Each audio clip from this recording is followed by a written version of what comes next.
So I'm making conchas, cinnamon rolls, and donuts all with the same dough. I'm gonna show you how. It's 8 cups of flour, 2 teaspoons of salt, and 1.5 cups of granulated sugar. So first, we're gonna heat up our milk. I'm gonna do 1.5 cups. I'm gonna nuke it for about 1.5 minutes. So while you have your milk heating up, you should already have your eggs and butter laying out. That way they can reach room temperature. If not, it's no issue. Put your butter in the microwave for 5 to 10 second intervals until it is soft. You do not want it melted. And for your eggs, just put them in a bowl with hot water and they will reach room temperature really quickly. Okay, so in the meantime, I'm gonna go ahead and add cinnamon and vanilla. I usually grind up my own cinnamon, but I had someone tell me that my cinnamon is not cinnamony enough. So I'm just going to use ground cinnamon and grind up my own cinnamon for me.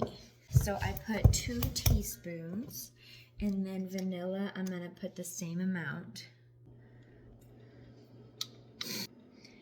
And your milk, you want it to be where you can stick your finger in there and it is not burning you, but it's definitely warm. To your milk, you're going to add 2 tablespoons of active dry yeast. You can use instant, but I've heard that the taste is not as good. Then you're also going to want to feed it. I just add a tablespoon or 2 of my flour sugar mixture. If you keep your house cold like mine, you're going to want to turn your oven light on and set this inside of there. It will keep it warm.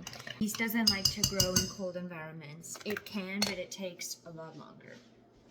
I'm going to start adding my eggs. It's going to be 4 eggs plus 2 egg yolks.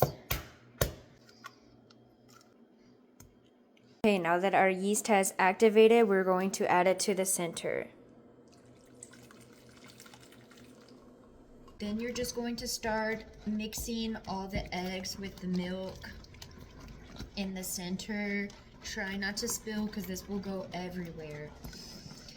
Once the center is nice and mixed up, you're going to start dragging the flour from the sides into the center.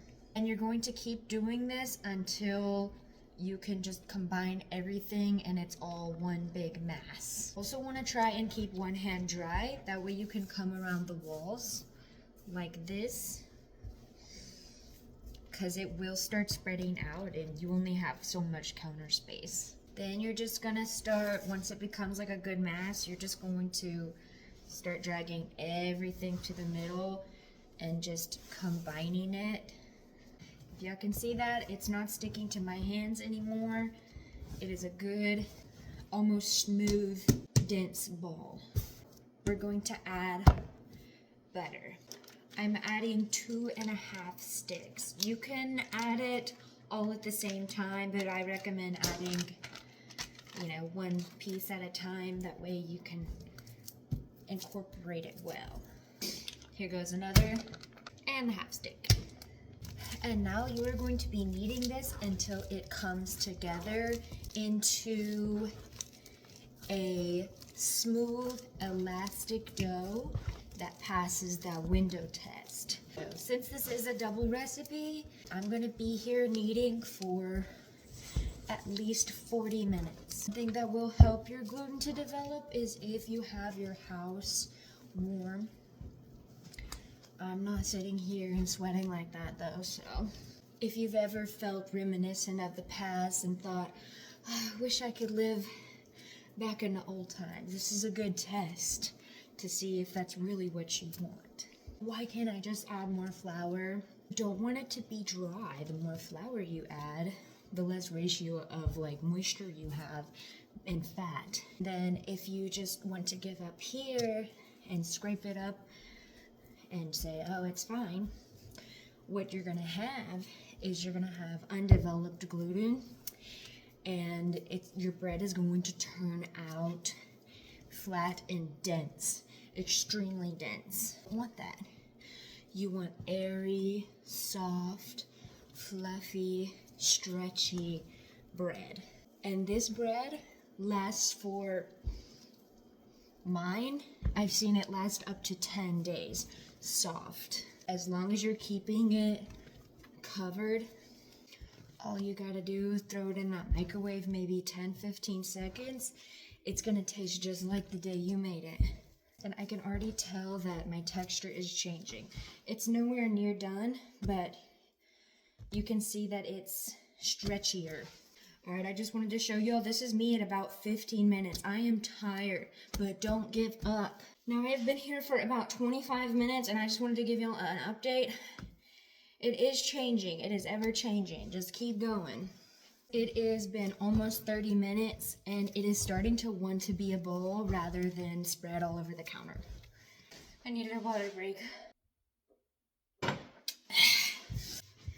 Okay, it has been about 35 minutes and it is still sticking to the counter. At this point, you're probably doubting yourself. You're saying, oh, I probably don't have enough flour. Keep going. It has been almost 50 minutes. We're gonna give it the test. Please, please. See that? You can see light through it. This is beautiful. Now you're going to get you a bowl, coat it with oil, cover your dough with oil. You don't want it getting crusty. You're gonna cover it with plastic and let it rest with your oven light on until it doubles in size, about 2 hours. Unfortunately, I'm gonna have to do this in at least 2 parts because I was just too detailed.